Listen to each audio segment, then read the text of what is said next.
Hello friend, देखिए आज हम लोग क्या करेंगे कि जो फंडामेंटल यूनिट ऑफ लाइफ जो हम चैप्टर करवा रहे हैं उसमें हम आज नेक्स्ट लेक्चर में बढ़ेंगे। तो देखिए पहले हम लोग क्या क्या पढ़ चुके हैं। तो हम लोग सेल क्या है वो पढ़े हैं, ठीक है। सेल का फंक्शन क्या होता है, ठीक है, ये सब पढ़े हैं। सेल का शेप कैसा होता है, सेल का स्ट्रक्चर कैसा होता है, और क्या पढ़े हैं। तो हम लोग सेल मेम्ब्रेन के बारे में पढ़े हैं। सेल मेम्ब्रेन से फिर एक्टिव ट्रांसपोर्ट पढ़े थे, पैसिव ट्रांसपोर्ट पढ़े थे, पैसिव ट्रांसपोर्ट के अंदर डिफ्यूजन पढ़े थे, ऑस्मोसिस पढ़े थे।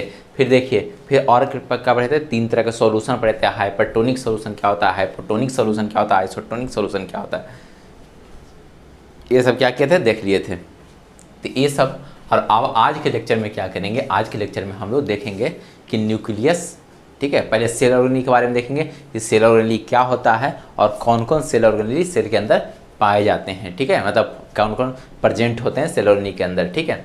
और क्या देखेंगे, तो और हम लोग न्यूक्लियस के बारे में देखेंगे कि न्यूक्लियस क्या होता है, न्यूक्लियस का शेप कैसा होता है, न्यूक्लियस का स्ट्रक्चर कैसा होता है, न्यूक्लियस का फंक्शन क्या होता है, ये सब देखेंगे, ठीक है। तो देखिए पहले हम बात करते हैं सेल ऑर्गेनेली। तो सेल ऑर्गेनेली क्या होता है, पहले चैप्टर का नाम लिख देते हैं, the fundamental unit of life, the fundamental unit of life, okay. तो इसमें पहले देखेंगे कि सेल ऑर्गेनेली,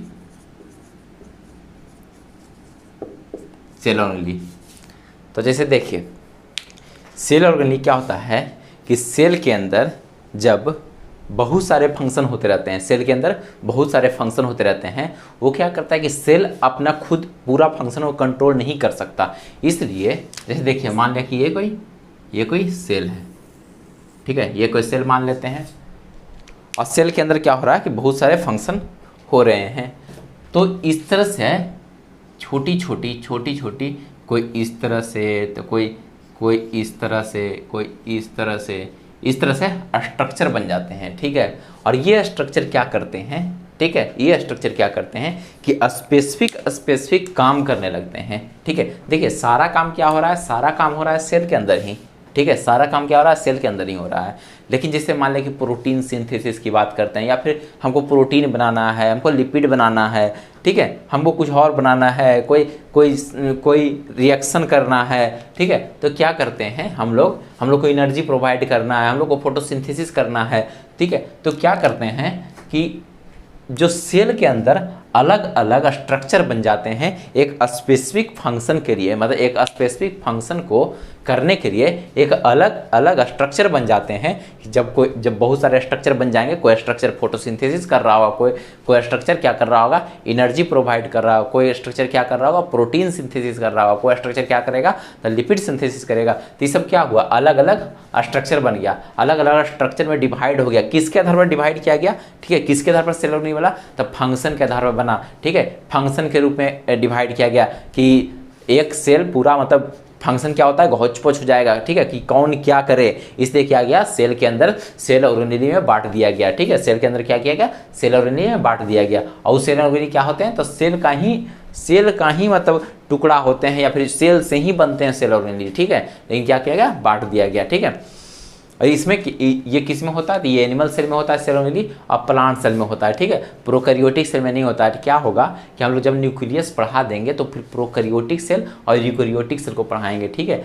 इसलिए पढ़ाएंगे क्योंकि प्रोकैरियोटिक सेल और यूकैरियोटिक सेल का जो डिवीजन है ना, वो किस आधार पे है, तो वो न्यूक्लियस के आधार पे ही प्रोकैरियोटिक सेल और यूकैरियोटिक सेल को बांटा गया है। तो पहले हम लोग क्या करेंगे, न्यूक्लियस तक पढ़ लेंगे, उसके बाद प्रोकैरियोटिक सेल यूकैरियोटिक सेल का पढ़ेंगे अंतर, ठीक है। या फिर क्या करेंगे, जितने भी सेल ऑर्गेनेली हैं वो सारे पढ़ लेंगे, उसके बाद अंतिम में हम लोग क्या करेंगे, प्रोकैरियोटिक सेल यूकैरियोटिक सेल के अंतर बढ़ेंगे, वो क्या होता है। और एनिमल सेल और प्लांट सेल में भी कोई मतलब डिफरेंस जैसा एक चार्ट बनाएंगे और उसको लिख लेंगे कि एनिमल सेल क्या होता है और प्लांट सेल क्या होता है, ठीक है। देखिए कौन कौन से सेल ऑर्गेनेली होते हैं ये लिख देते हैं, कौन कौन से सेल ऑर्गेनेली होंगे। देखिए क्या क्या होगा, माइटोकॉन्ड्रिया।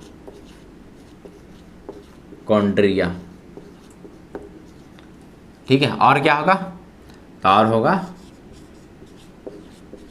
क्लोरोप्लास्ट। ठीक है, और क्या होगा? तो और होगा endoplasmic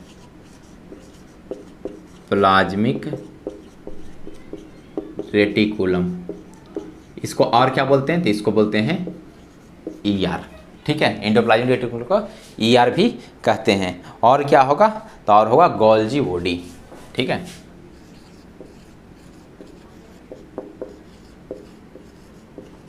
Golgi body, mitochondria, chloroplast, endoplasmic reticulum और गोल्जी बॉडी। और क्या होगा? वैक्यूल्स। ठीक है, क्या होगा?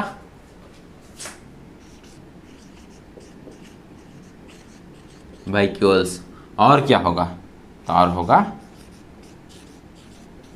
न्यूक्लियस। देखिए इतना क्या है, इतना जो है सेल ऑर्गेनेली, वो मेन सेल ऑर्गेनेली भी आ गया सब कोई। कौन कौन? तो mitochondria, chloroplast, endoplasmic reticulum, Golgi body, vacuoles और न्यूक्लियस। ठीक है, और राइबोसोम भी होता है। तो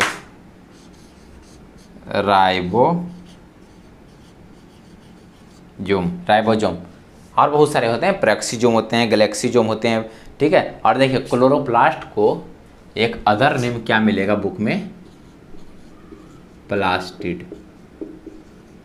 ठीक है, इसको क्या बोलते हैं? प्लास्टिड भी कहते हैं। तो देखिए इतना ही सेल ऑर्गेनेली के बारे में हम लोग को पढ़ना है।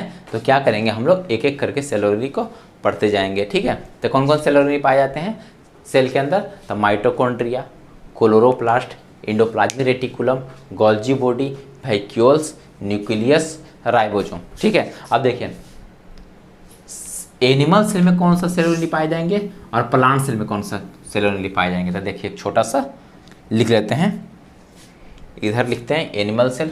देखिए इधर लिख रहे हैं एनिमल सेल, इधर क्या लिख रहे हैं? Plant cell. तो देखिए यहीं से डिफरेंस लिख लेंगे। ठीक है, देखिए माइटोकॉन्ड्रिया दोनों में पाया जाएगा, यहाँ भी माइटोकॉन्ड्रिया। ठीक है, यहाँ भी माइटोकॉन्ड्रिया।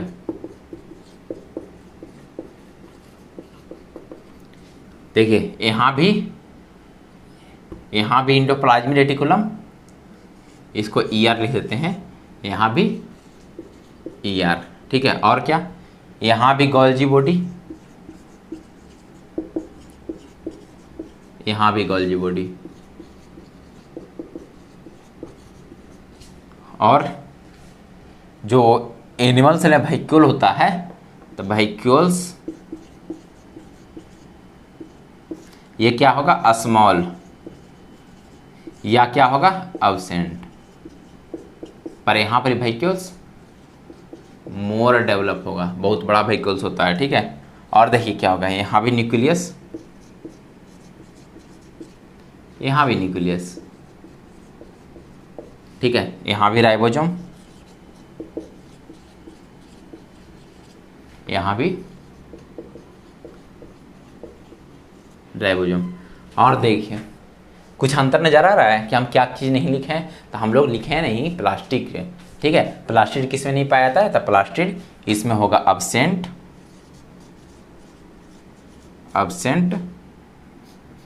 प्लास्टिड।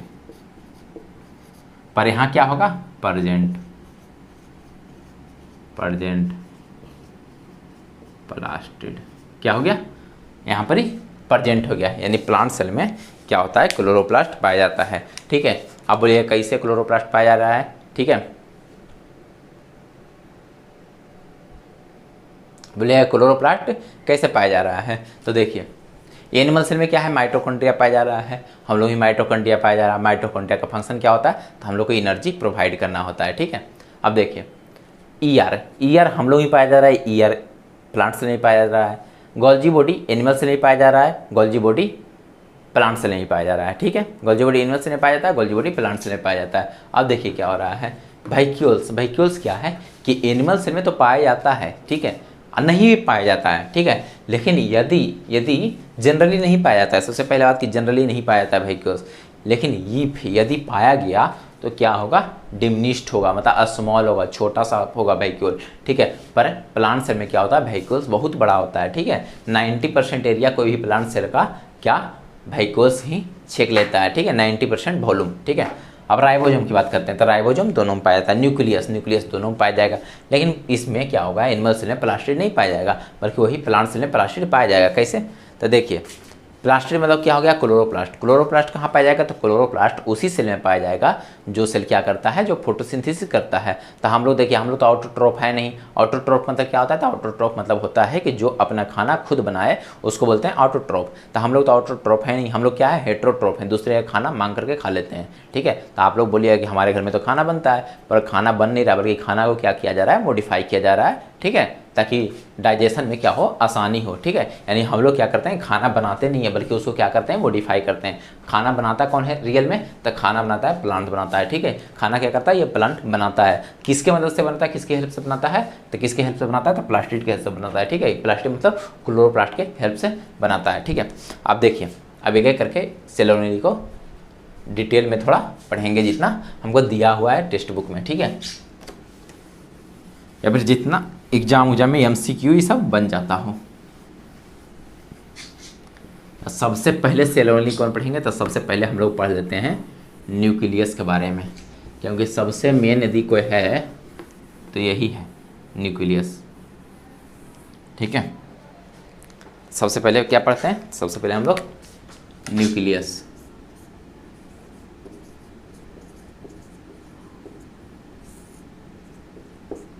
ठीक है।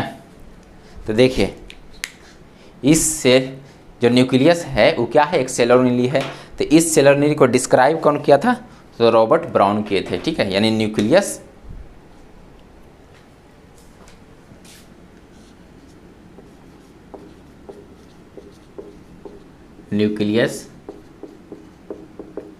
डिस्क्राइब्ड बाय रॉबर्ट ब्राउन, ठीक है। न्यूक्लियस को कौन डिस्क्राइब किए थे, तो कौन किए थे, तो रॉबर्ट ब्राउन किए थे, ठीक है।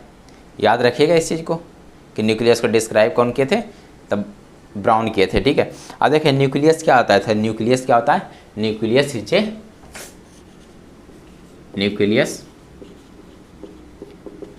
ए लार्ज स्फेरिकल बॉडी, ठीक है। न्यूक्लियस क्या होता है, तो न्यूक्लियस एक स्फेरिकल टाइप का होता है, इस तरह से गोल टाइप का होगा, ठीक है, इस तरह से गोल टाइप का होगा। क्या उसको क्या बोलते हैं, न्यूक्लियस। जैसे देखिए, ये मान लिया ये क्या है, ये एक सेल है, ठीक है। अभी तो खुद गोल हम पार दिए हैं, सेल ऐसा भी हो सकता है, सेल ऐसा कुछ नहीं है, सेल इस तरह से भी हो सकता है, इस तरह से भी सेल हो सकता है, ठीक है।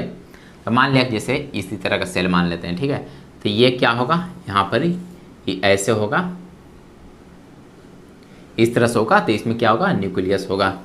ये क्या है, थ्रेड का फॉर्म में रहेगा, इसको बोलते हैं क्रोमेटिन, ठीक है, इसको क्या बोलते हैं, क्रोमेटिन, ठीक है। तो देखिए ये जो स्फेरिकल शेप है वो क्या है, तो वो होता है न्यूक्लियस, ठीक है। क्या होता है, तो न्यूक्लियस होता है, ठीक है। अब देखिए, अब जो न्यूक्लियस होता है, ठीक है, तो न्यूक्लियस जो मेन फंक्शन, जो सेल का जो सारे फंक्शन को जो कोऑर्डिनेट करता है, ठीक है, वो कौन करता है, तो न्यूक्लियस करता है, ठीक है। मतलब न्यूक्लियस क्या है, जैसे कोई मान लिया कोई घर है, तो जैसे मान लिया कोई स्टेट है, स्टेट की बात करते हैं, तो उसमें क्या होता है, राजधानी होता है, ठीक है, राजधानी होता है। उसमें क्या होता है कि वो पूरा स्टेट का क्या होता है, जितना भी काम है वो कहाँ हो रहा है, तो वो उसका राजधानी में होता है, यानी कैपिटल में होता है, ठीक। तो इसी तरह ये पूरा सेल हुआ, इसका जितना भी काम हो उसका कोऑर्डिनेट कहाँ होगा, तो न्यूक्लियस में होगा। मतलब न्यूक्लियस ही इसको पूरी तरह से कंट्रोल करेगा पूरा सेल को, ठीक है। तो यानी न्यूक्लियस क्या है, मेन सेल ऑर्गेनेली है, ठीक है, जो कंट्रोल करता है पूरा फंक्शन ऑफ सेल, ओके। और अब क्या बोल सकते हैं, तो अब बोलेंगे कि जिस जिस सेल में एक न्यूक्लियस होता है, ठीक है, जिस सेल में एक न्यूक्लियस होता है उसको बोलते हैं यूनी न्यूक्लिएट कंडीशन, और जिसमें मोर देन वन न्यूक्लियस होता है उसको बोलते हैं मल्टी न्यूक्लिएट कंडीशन। ठीक है, बोल रहे हैं such condition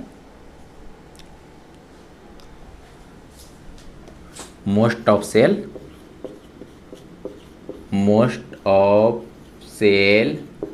contain single nucleus called uninucleate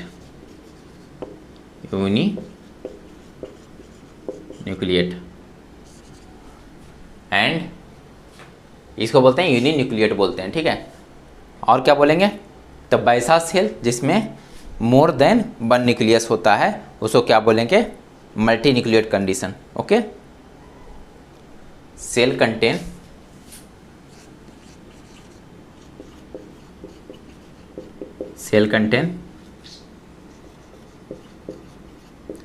मोर देन वन न्यूक्लियस, उसको क्या बोलते हैं, called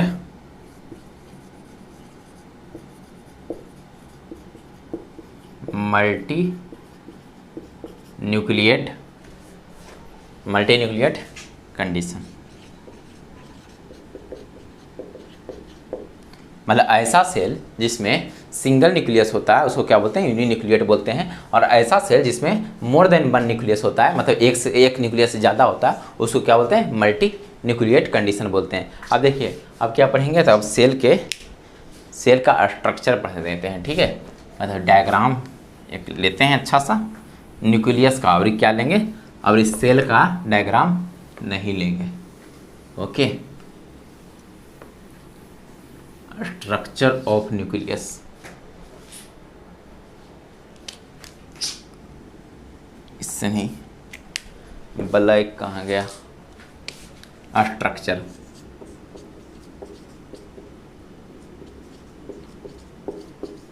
structure of nucleus. Okay, तो देखिए इस तरह से न्यूक्लियस होता है। ओके, अब इसको आप सेल मत मानिएगा, ये हम सिर्फ और सिर्फ न्यूक्लियस को ही डायग्राम में रिप्रेजेंट कर रहे हैं। ठीक है, ये देखिए,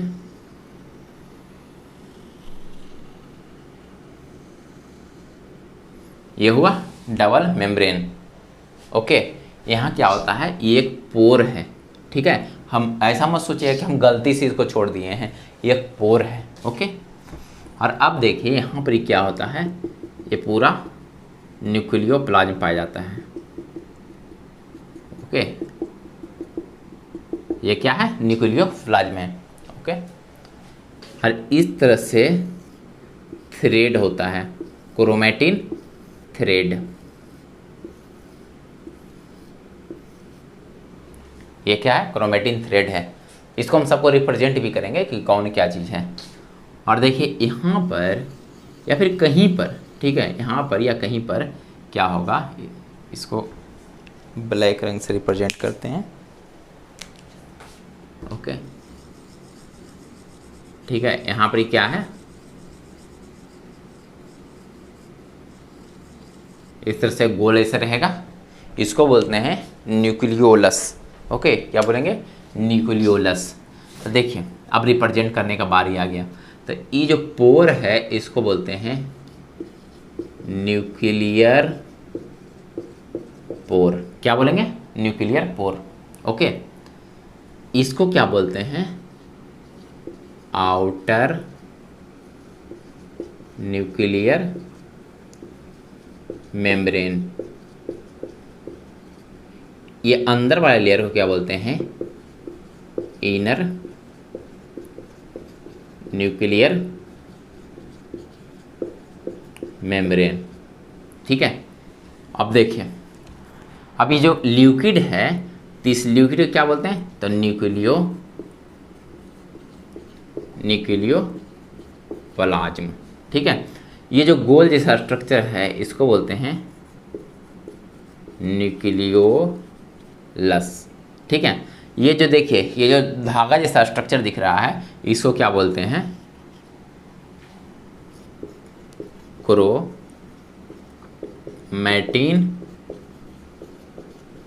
थ्रेड। क्या बोलते हैं? Chromatin thread. ये क्या है? ये ई है, ई क्रोमैटिन थ्रेड। थ्रेड मतलब क्या होता है? धागा होता है। ओके, और कुछ बचा हुआ है? तो और कुछ नहीं बचा हुआ है। ये जो छिद्र है, ये जो पोर है, इसको क्या बोलते हैं? Nuclear pore. ये जो बाहर का देखिए, ये जब दोनों को मिला देंगे, जब दोनों को ये मिला देंगे तो क्या होगा? Nuclear membrane.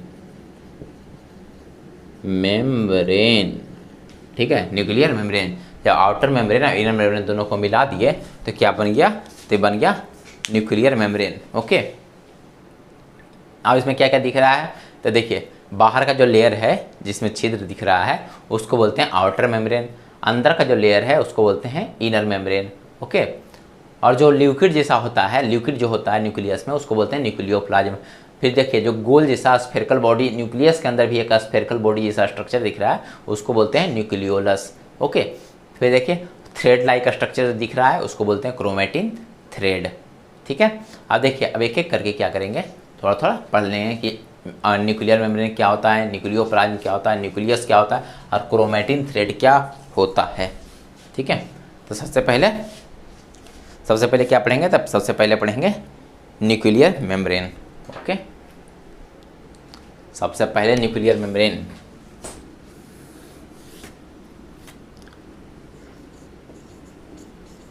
Nuclear membrane. ठीक है, अब देखिए न्यूक्लियर मेम्ब्रेन क्या है। तब बोलेंगे न्यूक्लियर मेम्ब्रेन, देखिए ये कई गो लेयर है, कितना लेयर है? तो आउटर लेयर और इनर लेयर, यानी क्या है? डबल लेयर स्ट्रक्चर है। ठीक है, यहाँ तो डायग्राम से ही पता चल रहा है कि डबल लेयर स्ट्रक्चर है। ओके, तो क्या लिखेंगे? न्यूक्लियर मेम्ब्रेन ये double layer structure. Nuclear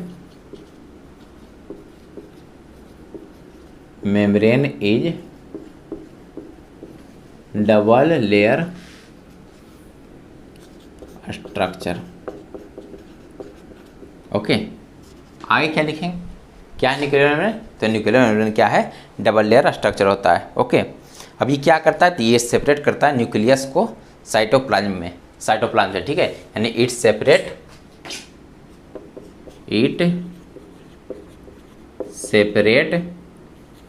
nucleus from cytoplasm.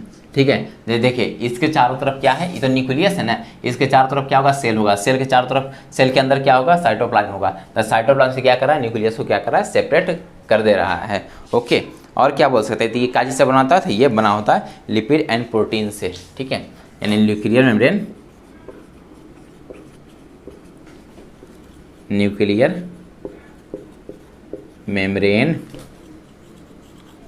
Made up of lipid and protein. जो जैसे सेल मेम्ब्रेन बना होता है उसी मटेरियल से क्या चीज़ बना होता है? न्यूक्लियर मेम्ब्रेन भी बना होता है। अब देखिए न्यूक्लियर मेम्ब्रेन समझ में आ गया कि न्यूक्लियर मेम्ब्रेन क्या है? डबल लेयर स्ट्रक्चर है। उसके बाद इसका काम क्या है? तो ये सेपरेट करता है न्यूक्लियस को। कहाँ से?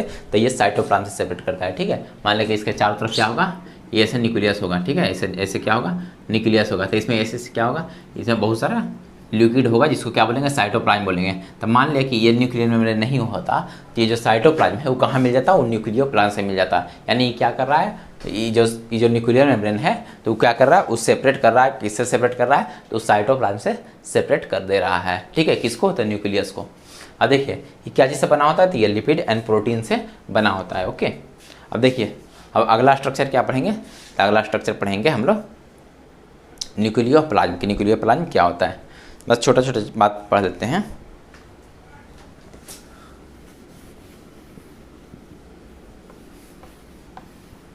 अगला क्या?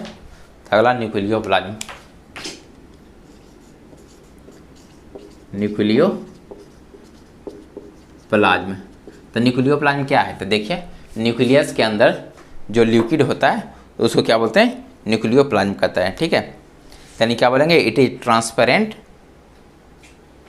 It is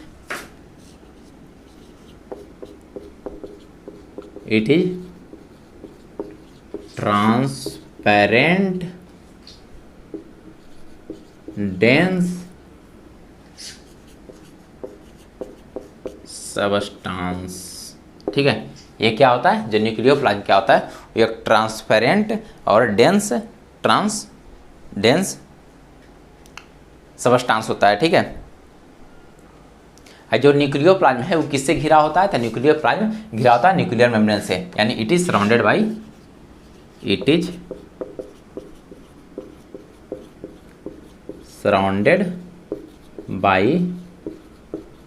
nuclear membrane.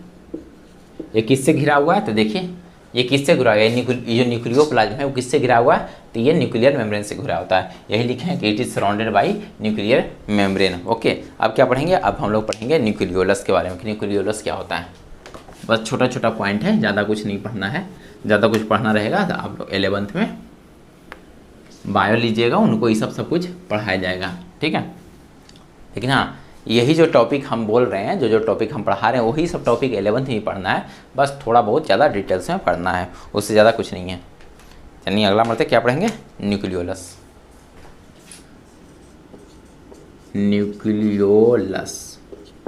अब देखिए न्यूक्लियोलस क्या है, देखिए न्यूक्लियोलस क्या है, तो ये सबसे पहले कि एक भी पाया जा सकता है और ज़्यादा ही पाया जाता है। ठीक है, एक न्यूक्लियस के अंदर एक भी पाया जा सकता है और मोर देन वन भी पाया जा सकता है। ठीक है, यानी it may be present one और मोर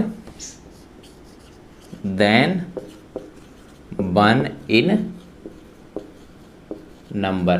ठीक है, ये क्या होता है, ये प्रेजेंट होता है न्यूक्लियस में जो न्यूक्लियोलस होता है ये प्रेजेंट होता है। एक भी हो सकता है प्रेजेंट और एक से बड़ा ज़्यादा भी हो सकता है। ठीक है, ये भी क्या है, तो ये भी स्फेरिकल बॉडी है। ठीक है, ये कहाँ, ये क्या है, तो it is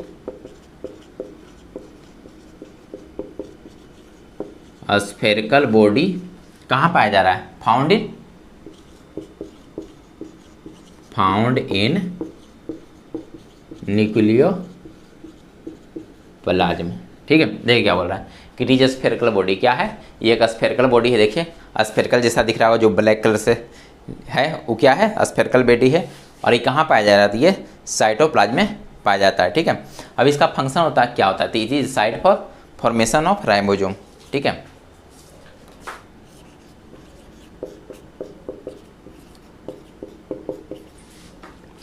site of formation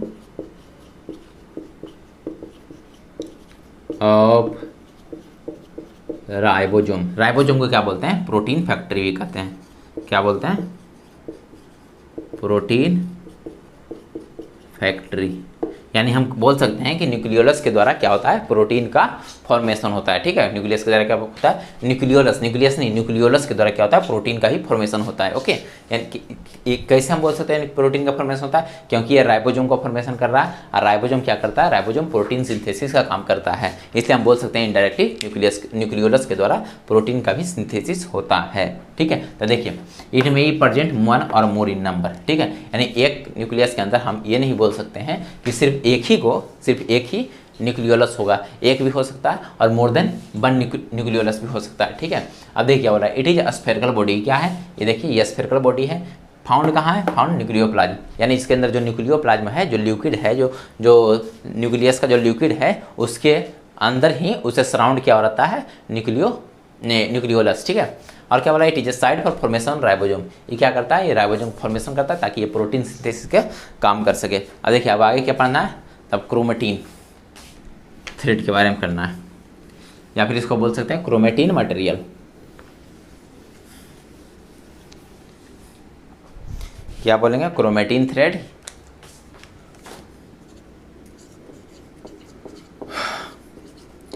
chromatin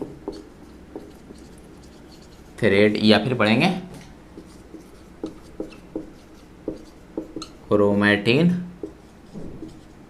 material.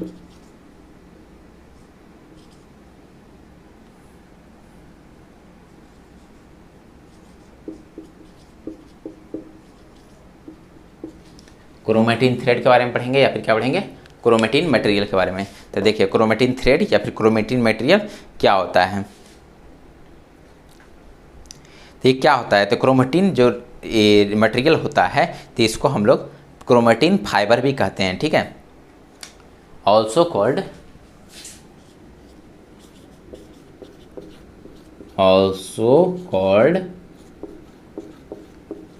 Chromatin fibres, क्या बोलते हैं, तो इसको हम लोग क्रोमेटिन फाइबर्स भी कहते हैं। ओके, अब देखिए क्रोमेटिन फाइबर्स क्या चीज़ का बना होता है, तो क्रोमेटिन फाइबर ये जो बना होता है वो डीएनए से बना होता है, यानी chromatin fibre composed of DNA. Chromatin fibre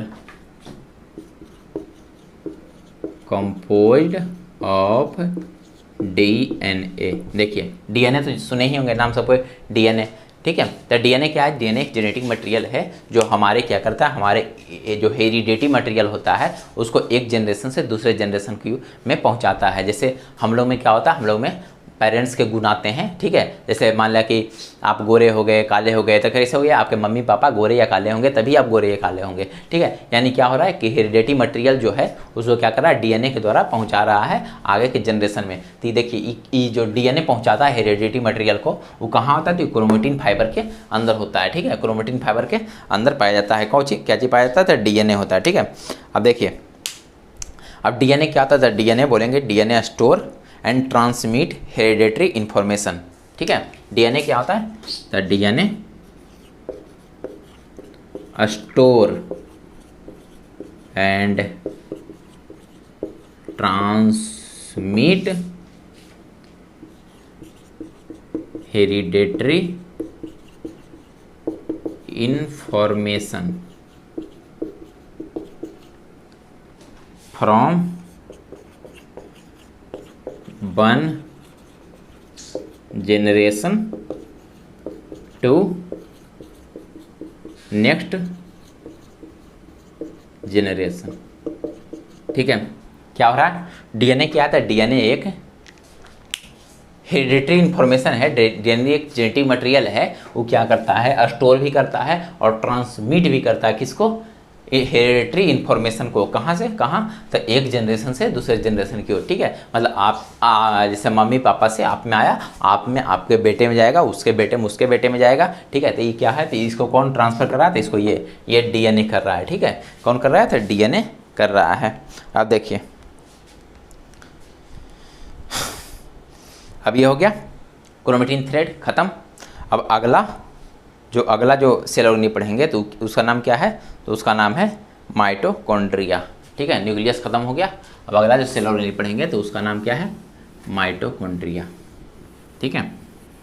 अब देखिए आप क्रोमोजोम की बात कर रहे हैं, बात करिएगा तो क्रोमोजोम भी क्रोमेटिन थ्रेड को ही बोलते हैं। जब क्या होता है कि जब सेल जो है वो डिवाइड करने लगता है तो क्या होता है, क्रोमेटिन थ्रेड क्रोमोजोम में चेंज हो जाता है, ठीक है। जब डिवाइड करता है तो क्रोमेटिन थ्रेड क्या होता है, क्रोमोजोम में चेंज हो जाता है, उसी को बोलते हैं क्रोमोजोम। बस यही अंतर होता है क्रोमेटिन थ्रेड और क्रोमोजोम में। जब डिवाइड नहीं करता है, जब डिवाइड नहीं करता तो उसके न्यूक्लियस के अंदर जो थ्रेड होगा तो उसको बोलेंगे क्रोमेटिन थ्रेड, ठीक है। और जैसे ही सेल क्या होता है, डिवाइड करने लगता है तो उस क्रोमेटिन थ्रेड को क्या बोल देते हैं, उस क्रोमेटिन थ्रेड को हम लोग बोल देते हैं क्रोमोजोम भी बोल देते हैं, ठीक है। क्या बोलते हैं, क्रोमोजोम बोल देते हैं। अब देखिए हम माइटोकॉन्ड्रिया देख लेते हैं, माइटोकॉन्ड्रिया अगला सेल ऑर्गेनी क्या चीज, तो mitochondria,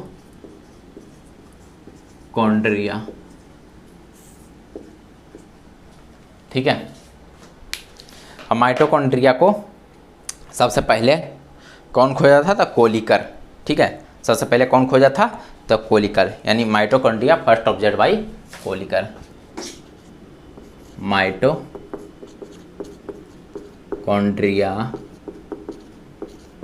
first observed bye Kolliker, ठीक है। कोलिकर। अब देखिए माइटोकॉन्ड्रिया का सबसे पहले हम लोग क्या करते हैं, स्ट्रक्चर बना देते हैं, ठीक है। तो हम सिर्फ और सिर्फ अभी माइटोकॉन्ड्रिया का ही स्ट्रक्चर बनाएंगे, ओके। तो ये हो गया माइटोकॉन्ड्रिया के आउटी सरफेस। अब जो इनर सरफेस हम बनाते हैं,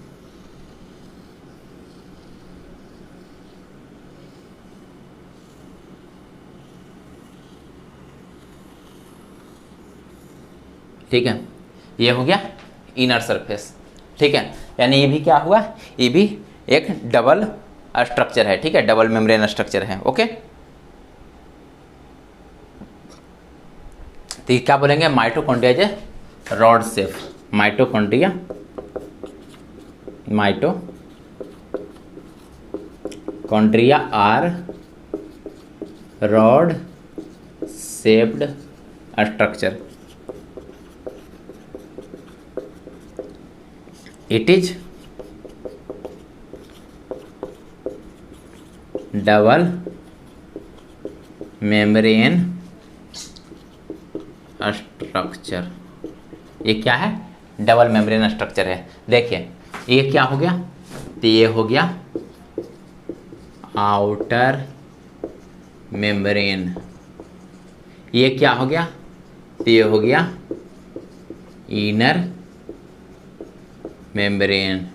देखिए ये जो फोल्डिंग है इसको बोलते हैं क्रिस्टी, ठीक है। अब देखिए ये फोल्डिंग क्यों बना, तो फोल्डिंग इसलिए बना, देखिए इस तरह के फोल्डिंग कर दिए, मान लिया कि ये सीधा ऐसे घुमा करके दे देते, ठीक है। तो देखिए तो और अब क्या किया, अब इस तरह से ऐसे कर दिए, इस तरह घुमा दिए, तो यानी अब इसका क्या हुआ, इसका क्या हुआ, सरफेस एरिया बढ़ गया, ठीक है। यानी जो इनर मेम्ब्रेन है उसका क्या हुआ, सरफेस एरिया बढ़ गया। सरफेस एरिया इसलिए बढ़ाया जा रहा है क्योंकि इसमें क्या होता है कि ये एनर्जी प्रोड्यूस करता है, यानी इसमें बहुत सारे इंजाइमेटिक रिएक्शन होता है, ठीक है, एक रिएक्शन होते रहता है। तो उसके लिए हमको अधिक से अधिक सरफेस एरिया चाहिए होता है, ठीक है। तो सरफेस एरिया कैसे हम निकाले, हम क्या किए कि जो इनर मेम्ब्रेन है उसको क्या कर दिए, फोल्डिंग कर दिए, क्या कर दिए, फोल्डिंग कर दिए, ओके। तो उससे क्या हुआ, सरफेस एरिया बढ़ जाता है, क्या होता है, सरफेस एरिया बढ़ जाता है, ओके। तब क्या लिखेंगे, द आउटर मेम्ब्रेन इज, तो आउटर मेम्ब्रेन क्या होता है, स्मूथ होता है, पोरस होता है।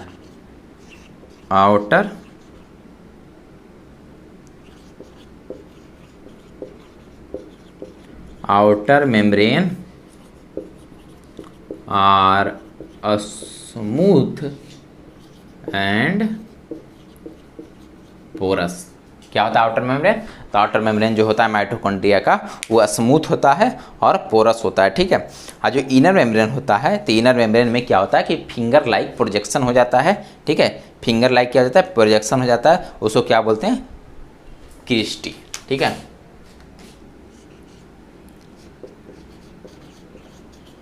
इनर मेम्ब्रेन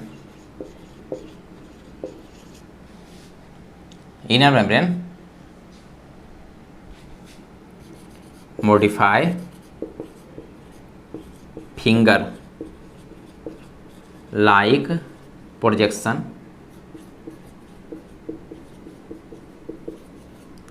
इस प्रोजेक्शन को क्या बोलते हैं, तो प्रोजेक्शन को क्रिस्टी कहते हैं। समझ गए क्रिस्टी किसको कहते हैं, तो देखिए ये जो इनर मेम्ब्रेन था इसमें क्या हुआ, फिंगर लाइक प्रोजेक्शन हो गया, ठीक है, फिंगर लाइक क्या होगा, प्रोजेक्शन हो गया। इस प्रोजेक्शन को क्या बोलते हैं, क्रिस्टी कहते हैं। क्रिस्टी कैसे बनता है, तो क्रिस्टी हम लोग बोलेंगे कि इनर मेम्ब्रेन के प्रोजेक्शन से बनता है, ठीक है। किससे बनता है, तो इनर मेम्ब्रेन के प्रोजेक्शन से बनता है, ठीक है। अब देखिए माइटोकॉन्ड्रिया के अंदर बहुत सारे एंजाइम होते हैं, इसलिए इसमें क्या होता है, बायोकेमिकल रिएक्शन होते रहता है, ठीक है। अब देखिए माइटोकॉन्ड्रिया का यूज कहाँ होता है, तो माइटोकॉन्ड्रिया को बोलते हैं, क्या बोलते हैं, तो माइटोकॉन्ड्रिया को हम लोग पावर हाउस ऑफ सेल कहते हैं, यानी बोल देते हैं mitochondria also called mitochondria also called powerhouse of cell। इसको हम इन्वर्टेड कोमा के अंदर रख देते हैं। ये बहुत इंपॉर्टेंट है, ठीक है। माइटोकॉन्ड्रिया को क्या कहते हैं, तो हम लोग पावर हाउस ऑफ सेल कहते हैं। क्यों कहते हैं, क्योंकि जितना भी एनर्जी जो होता है बॉडी के अंदर वो कहाँ से आता है, तो माइटोकॉन्ड्रिया से ही आता है। वहाँ पर क्या होता है कि रिस्पिरेटरी में भाग लेता है, जो रिएक्शन होता है, और क्या करता है, और क्या करेगा, तो उसको क्या करेगा, हम लोग को एनर्जी प्रोवाइड करता है, ठीक है। क्या करता है, एनर्जी प्रोवाइड करता है। अब देखिए थोड़ा सा ऊपर से मिटा देते हैं, और कुछ बहुत लिखना रहेगा, और थोड़ा थोड़ा पॉइंट क्या करते हैं, नोट करते हैं।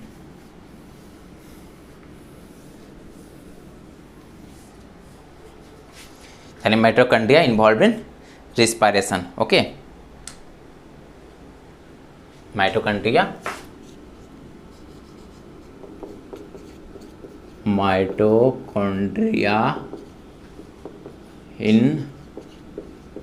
involved in aerobic respiration, ठीक है। माइटोकॉन्ड्रिया कहाँ इन्वॉल्व होता है, तो ये होता है एरोबिक रिस्पायरेशन में इन्वॉल्व होते हैं, ठीक है। जहाँ ऑक्सीजन नहीं होगा, ठीक है, जहाँ ऑक्सीजन नहीं होगा, यदि वहाँ कोई एनारोबिक ऑर्गेनिज्म पाए जाते हैं तो उसमें क्या होगा, उसमें माइटोकॉन्ड्रिया नहीं पाया जाएगा, ठीक है। उसमें क्या हो जाएगा, माइटोकॉन्ड्रिया नहीं पाया जाएगा। यानी माइटोकॉन्ड्रिया क्या करता है, एरोबिक रिस्पिरेशन में ही पाया जाता है। अब देखिए माइटोकॉन्ड्रिया कहाँ पाया जाता है, तो mitochondria found in cytoplasm of cell, ठीक है। माइटोकॉन्ड्रिया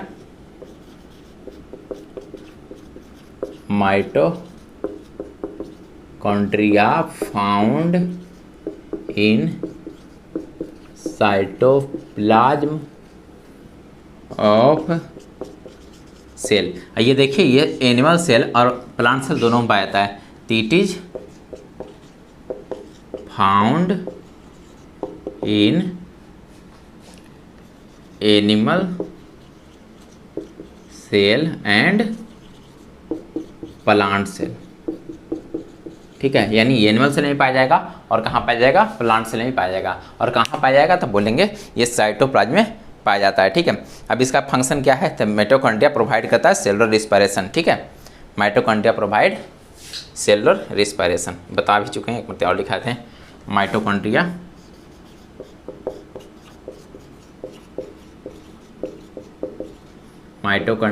प्रोवाइड सेलुलर रिस्पायरेशन, ठीक है। माइटोकॉन्ड्रिया क्या प्रोवाइड करता है, तो इस क्या करता है, सेलुलर रिस्पायरेशन प्रोवाइड करता है। इसलिए इसको क्या बोलते हैं, तो इसको बोलते हैं पावर हाउस ऑफ सेल। ये जो एनर्जी प्रोवाइड करता है, इस किस फॉर्म में करता है, तो ये energy provide in the form of ATP, okay. Energy provide in the form of ATP, इसको इन्वर्टेड कॉमा में रखते हैं, ठीक है। ये एनर्जी जो प्रोवाइड करता है वो किस फॉर्म में करता है, तो वो करता है एटीपी के फॉर्म में, ठीक है। तो देखिए माइटोकॉन्ड्रिया हो गया खत्म। आज बस इतना ही वर्क करते हैं, ओके। माइटोकॉन्ड्रिया क्या फंक्शन है मेन रूप से, तो माइटोकॉन्ड्रिया रिस्पायरेशन में भाग लेता है, और रिस्पायरेशन में भाग लेकर क्या करता है, हम लोग को एनर्जी देता है। यानी इसको क्या बोलते हैं, इसको बोलते हैं पावर हाउस ऑफ सेल। मतलब जो सेल को जो भी एनर्जी देगा वो कौन देगा, माइटोकॉन्ड्रिया देगा। इसलिए बोलते हैं पावर हाउस। पावर हाउस मतलब क्या होता है कि जहाँ से एनर्जी रिलीज हो रहा है, जनरेट हो रहा है, ठीक है, उसको बोलते हैं पावर हाउस, ओके। तो ये जो एनर्जी देगा वो किस फॉर्म में देगा, तो वो देगा एटीपी के फॉर्म में, ठीक है। और ये सिर्फ जहाँ पर ऑक्सीजन होगा, जो ऑक्सीजन रिस्पायरेशन कर रहा है, ठीक है, ऑक्सीजन ले रहा है, कार्बन डाइऑक्साइड छोड़ रहा है, फिर कुछ भी बोलेंगे, लेकिन हाँ वहाँ ऑक्सीजन की उपस्थिति जरूर होना चाहिए। वहाँ पर वहीं पर क्या होगा, माइटोकॉन्ड्रिया पाया जाएगा। और जहाँ ऑक्सीजन नहीं है, यदि वहाँ कोई जो होता है माइक्रो ऑर्गेनिज्म रह रहे हैं, या फिर कोई भी ऑर्गेनिज्म रह रहे हैं, तो उसमें क्या होगा, माइटोकॉन्ड्रिया नहीं पाया जाएगा, ठीक है। वहाँ उसके रिस्पायरेशन में कुछ और मैकेनिज्म काम करता है, लेकिन हाँ माइटोकॉन्ड्रिया नहीं पाया जाएगा, ओके। अब माइटोकॉन्ड्रिया सभी तरह के सेल में पाए जाते हैं, प्रोकैरियोटिक सेल के छोड़ करके एनिमल सेल में पाए जाते हैं, और प्लांट सेल में भी माइटोकॉन्ड्रिया पाए जाते हैं। तो आज भर बस इतना ही, और अगले से शुरू करेंगे क्लोरोप्लास्ट देख लेंगे, वैक्यूल देख लेंगे, और जो सेलुलर रेस्ट ऑफ सेलुलर जो बचा हुआ है वो देखेंगे नेक्स्ट क्लास में। Thank you.